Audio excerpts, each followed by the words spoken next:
வணக்கம் மக்களே. கல்யாணமாகி எனக்கு வர முதல் கோகுலாஷ்டமி இல்லையா?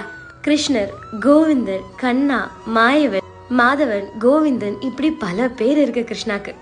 அம்மாக்கு ஒரு பர்ஃபெக்ட் பையன், ஒரு பர்ஃபெக்ட் காதலன், ஒரு பர்ஃபெக்ட் ஹஸ்பண்ட், ஒரு நல்ல குரு, ஆர்கிடெக்ட், மியூசிஷியன், இந்த மாதிரி பல டேலண்டோட இருக்கிற நம்ம கிருஷ்ணா கடவுள் அப்படிங்கிறத விட நமக்கு ஒரு நல்ல நண்பன் அப்படிங்கிறது தான் உண்மை.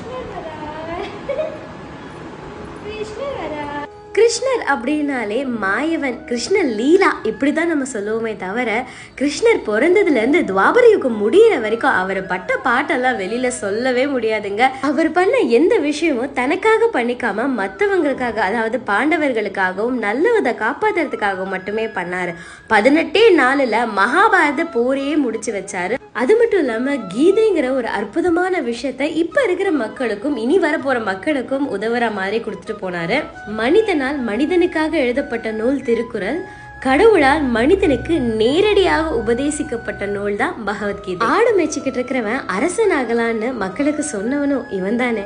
நமக்கு யாராவது சாபம் விட்டா அவங்களை திரும்பி கூட பார்க்க மாட்டோம். ஆனா தனக்கு சாபமிட்ட காந்தாரிய நீங்க எனக்கு அம்மா அம்மா எப்பவுமே அப்படின்னு சொன்னவன் தான் கிருஷ்ணன்.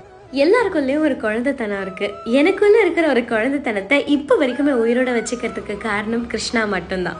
அவ்வளோ ஏங்க. சிம்பிளா சொல்லப்போனா அவர் சில நேரத்துல மிஸ்டர் பீன், சில நேரத்துல ஜேம்ஸ் பாண்ட், சில நேரத்துல super hero, sometime he's villain.